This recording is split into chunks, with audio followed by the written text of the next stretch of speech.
Hey there, welcome back to another video. This time around, it is my epic rant on the 1992 slasher horror film, Axom. Axom is such an incompetently made and bad film that you feel like you want to take an axe and smash your TV screen to bits just so you can stop watching this piece of shit. So you can save yourself the pain. This is such an atrocious, awful, unbelievably terrible movie. This is easily one of the worst films that I've ever had the displeasure of watching. And it is, without a doubt, by a mile, by an entire continent, the worst film of 1992. And it's not even fucking close. Now, before I get around to sharing more of my thoughts on this astonishingly awful movie, I would like to give a special shout out to Movie Guy for requesting this review. Axom, which is also known as The Weekend It Lives, is directed by Michael Mfume. Michael Mfume is the type of guy who thinks of himself as a director because he saw some movies and thought, hey, I could do that. And then somehow, some way, he winds up getting enough funding to make his own film. And anyone who has ever seen the end result of what he brought to the screen quickly realizes that no, he can't do that. And he should have stuck to watching movies instead of trying to make any of them. The only reason why Michael Mfume ever got the opportunity to make a film is because of the fact that his father was a well-liked and well-known United States representative in Maryland. That's the only reason why he ever got an opportunity, or anybody that would be even willing to listen to him or his ideas for a movie or star in his piece of shit film.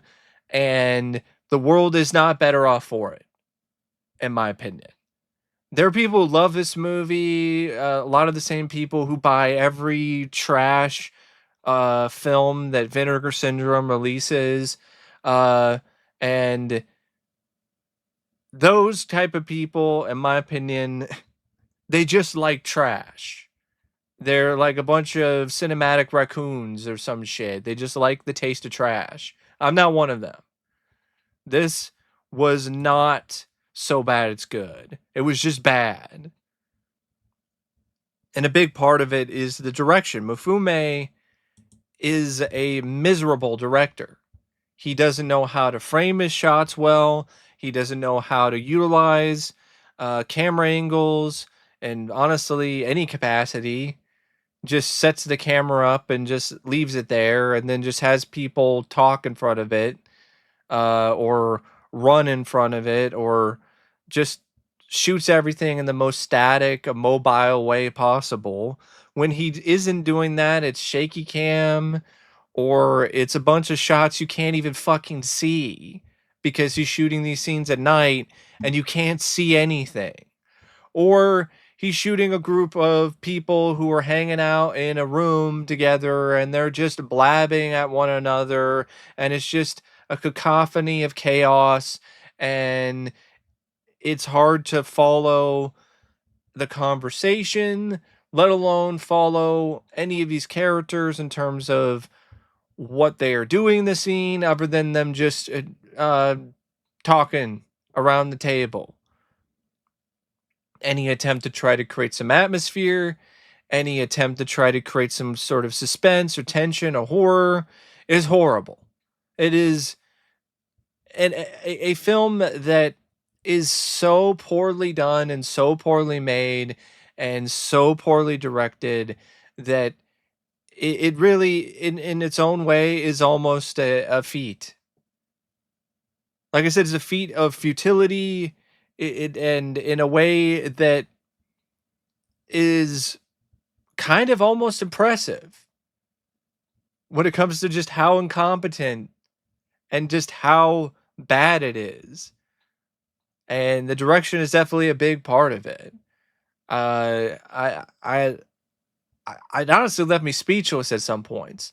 There were some shots and that were shot in a way where not only could you not see what was going on, you don't even know what the director was even looking at or what he was even trying to showcase or accomplish for that scene. And then there's other sequences where the director shoots scenes where there's no fucking audio. And that happens more than once. There's a scene where these two women are in a kitchen and they're talking, and there's no audio. There's no subtitles. There's no anything. There's just no audio. There's just dead air. What kind of brain dead, airheaded asshole director thinks that that's an acceptable thing to put in their piece of shit movie? An entire scene with no audio. And not only that, the audio is just awful throughout the entire movie because it's either audio that's just from the video camera, the crappy video camera that he rented to shoot this film on, or it's ADR that's really badly dubbed in there. You can't barely make out any dialogue. It's not like the dialogue was well written to begin with, but it's so poorly done in terms of the audio that you can't barely even understand what half the characters are even saying. It's just, it's pain. It's so much pain. It's such a painful film to watch because of just how badly done it is from a directing standpoint and from every other standpoint imaginable. I mean, if Michael Mfume didn't have a politician for a parent, he would never have any chance of making anything other than maybe some fucking finger paints. Like some finger paintings, or uh he would, get the opportunity to do some finger bangs, but there's no fucking way that he's going to be able to get his fingers anywhere near a video camera to make a movie that is going to get distribution or get somebody like John Singleton to vouch for him. I don't know if this is true. This could just be some IMDb joke trivia, but apparently, sorry, I'm so out of it I can't even fucking speak. But apparently, John Singleton set up screenings with the Walt Disney Company, Columbia Pictures, and Warner Brothers to watch this movie, as well as meet up with the director. And when Mfume spoke of his aspirations for Axom, this is the quote. When you think of horror films in the 90s, you're going to think of Michael Mfume. Yeah, when you think of bad horror films of the 90s, you'll think of Michael Mfume. That's definitely a name that I'm going to recollect when I think of bad horror films from this decade. So I guess you're half right, Michael. How in the fucking hell did this hack get John Singleton involved to promote this? How? Was his dad really that influential that he was able to get John fucking Singleton to vouch for this director and this piece of shit movie that cost $400,000 and looked like it cost $400 to make? If even that. The direction is Drek, and the screenplay is a mangled mess. Apparently, the original concept, the original idea for Axom, the one that had the title of The Weekend It Lives, was supposed to be a parody of horror films. And you can see a little bit of that in whatever is left over of that original concept that ultimately became Axom. But it's still one of those screenplays where, because of just how poorly thought out things are, how hacked up the entire script and story and film is, you can't make barely any sense out of this plot or the characterization, and it's just so poorly made and pathetic that from the opening credits, it's embarrassing in terms of its incompetence, because it can't even get the text crawl right, because the text crawl has multiple misspellings in it. So right from like the first, I don't know, the first few frames, it's already a disaster. And it doesn't get any better from that point on, because you have a little bit with, I think, Mr. Mason, who apparently is this guy who armed himself with a shotgun, killed his wife and two of his children, turned the gun on himself. And apparently his son, Harry Mason, was a survivor. And Harry Mason ultimately becomes this killer who, I guess, is just killing a bunch of random people. I think maybe some of them are supposed to be maybe relatives of some of the people that were involved in everything, but I don't think that's even the case. I think this is just some crazy survivor of a murder, which I'm like, why the hell is that a thing?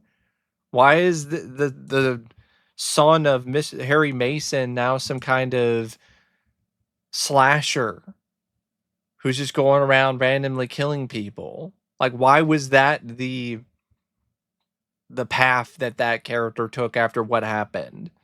And you don't see any of this stuff with Mason, by the way, until I think like halfway through the movie, and it's like a flashback. Prior to that, you get like a shot at a high school, I think, and you get this guy who's wearing a Mickey Mouse jacket. I'm like, you ain't hard wearing a Mickey Mouse jacket. Give me a fucking break, man. This guy's trying to be all hard and shit, wearing a Mickey Mouse jacket.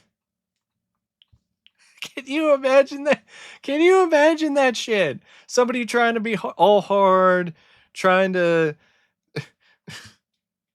be intimidating, or you know, trying to be, you know, cool. He's trying to be hard, and he's also trying to be cool, like he's a cool kid at the college, and he's wearing a Mickey Mouse jacket. From the very beginning, I'm like, oh, great. So I don't even remember the guy's name. It's just Mickey. So Mickey and his buddies, they decide to go to this house in the woods for the weekend, but not before they get involved in a Yo Mama competition and a dance competition at the college, which is the opening credits. And the opening credits are set up in a way where it's not even the right aspect ratio versus the rest of the movie. And not only that, it looks like shit you would have seen at a really low budget student film competition. Like it's straight up Windows Paint type of animations. It is so fucking bad. And apparently talking about this movie, because it's so bad, irritates the animals too. Because my cat is agitated. Olympus is agitated right now and annoyed and bugging me because I'm talking about this fucking movie. So I need to get through this before my cat decides to eat me. So Axom has like these opening credits that are just the kind of incompetence that is just, it is really something that leaves your jaw dropped wide open. And then you have this Yo Mama competition, and most of the jokes are just stuff you've heard already before countless times. And then this cast of characters, which is extensive, but features no depth, no character development. Go to this house in the woods, hang out, shoot the shit around the dinner table. Different characters try to get laid, and then a killer shows up and starts killing them one by one. And the kills are not unique. They're not well done. They're cheap. And just as badly thought of and handled as everything else in this movie. Just like little knife in the head, maybe somebody gets an arm cut off, aftermath shots of people dead on the ground, that kind of shit. Most of the dialogue you can't fucking hear because the audio is so bad, but the dialogue that you do get to hear is mostly just a bunch of bickering between these characters, all of which are mostly unlikable or you don't know dick about. And there's like one exchange that kind of made me chuckle with this one guy this black guy who is with this white guy and his girlfriend, and their car breaks down, and this black guy decides to go with the white guy to this abandoned house nearby, and they go into the house together. The black guy realizes that this shit is freaky and doesn't trust anything. And so he wisely is like, you white people go and you're always going into abandoned houses and shit. Who the fuck do you think you are, Inspector fucking Gadget? I'm out of here. And so he leaves the white guy there, who eventually gets killed by the killer. And then he meets up with the white lady later, the guy's girlfriend, and she's like, you gotta help me go inside the house and find that guy, find my boyfriend. And he's like, fuck that shit, homie, don't play that. And then I'm going to Baltimore. He just leaves. And I'm like, okay. That guy was smart. And that was like the one time where I kind of chuckled because of the dialogue. Other than that, most of the time it's not funny when it comes to his attempts to try to be humorous. And it's sure as hell not scary. And there's not much tension. There's no suspense because you don't know jack shit about most of these characters. And there's no reason to care about any of them. And then it has one of those endings where, oh, you think the killer is dead, but they're not. And then some sequel bait bullshit at the end where, oh, Harry Mason is still alive. Or Harry Mason's son. No, it is Harry Mason. Sorry, I keep thinking that Harry Mason was a different character, but it doesn't really fucking matter because Harry Mason, like, what a shitty name for a slasher villain. Anytime I hear that, I just think of Perry Mason. Just think of black and white courtroom dramas that would be playing on TV like at 2 a.m. when I was staying over at my grandma's house. Like, I don't think of a slasher villain when I see Harry Mason. That's not a name that fills me with dread. So, yeah, Harry Mason is still alive. Most of the characters are dead. I think two of them survived, I think. Yeah, I think well, actually no, most of them survive. Some of them live, some of them die. There's way too many characters and they all blend together too, and and a good chunk of them actually look almost exactly the same when it comes to their style. Like two of them wear glasses, and uh it's hard to differentiate the two. Mickey doesn't wear his Mickey Mouse jacket throughout the rest of the movie, so I can't really, pinpoint him out based on that. And there's just a lot of stuff in this script that is just the bare minimum, I guess, of storytelling. But even that, I don't even I can't even give it that, because that's not even fully the bare minimum of storytelling. Because I still can't even tell you exactly what the entire story was and exactly what happened. Probably because there's a good chunk of the movie where it's shot in the middle of the night and there's no lighting and you can't see anything. So you can't see shit and you can't hear anything because the audio was so bad. Might as well be watching a black screen. Probably be better, to be honest, than watching Axom.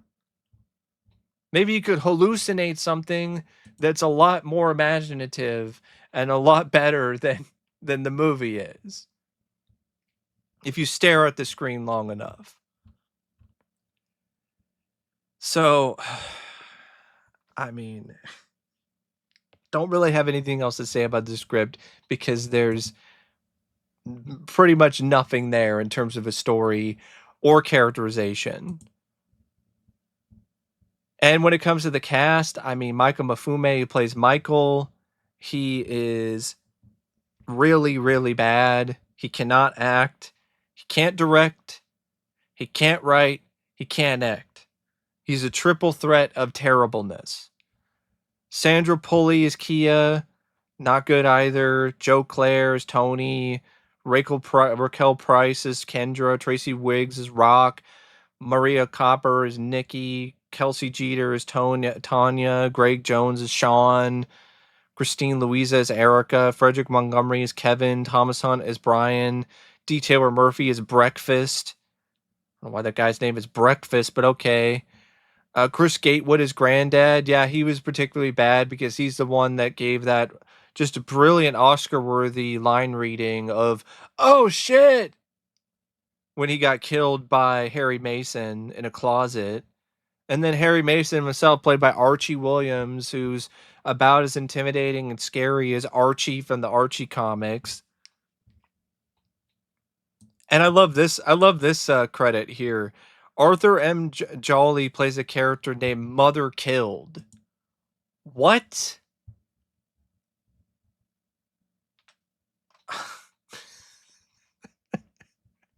Can you imagine that? Oh yeah, I was in a movie. Who'd you play? I played a character named Mother Killed. God damn it. The fuck? And the cinematography by Reggie Daniels, it's a damn disgrace. The editing by George Bolden is bold in all of the bad ways. And it's only 71 minutes, but it feels like 171. Because there's no reason to care about any of the characters. They're not likable, they're not engaging, they're not fun to watch, and you know nothing about them. The kills suck, the direction sucks, the writing sucks, the audio is particularly atrocious. Everything about Axom is ass. on top of ass and even more ass. It's awesome. This is the kind of film that almost has to be seen to be believed, to be honest. Like, it's the kind of bad movie that I recommend people check out just to see the extreme lengths of lameness and incompetence that Axom provides. It should be taught in film classes when it comes to what not to do. You want to film the show to aspiring film students to show them how to not direct a movie? Axom. You want to show a film to aspiring screenwriters to show them how to not write a movie? Axom. You want to show editors how to not edit a movie? Axom. You want to show a cinematographer how to not do cinematography for a movie? Axom. Just everything. The music too. The audio in particular. You want to show somebody how to not do audio? You definitely show them Axom. This is just a textbook example of what not to do when it comes to filmmaking in every fucking way imaginable. I'd rather trap myself in a fucking box full of Axe body spray while somebody whacks me in the dick with an axe than ever watch Axom ever fucking again.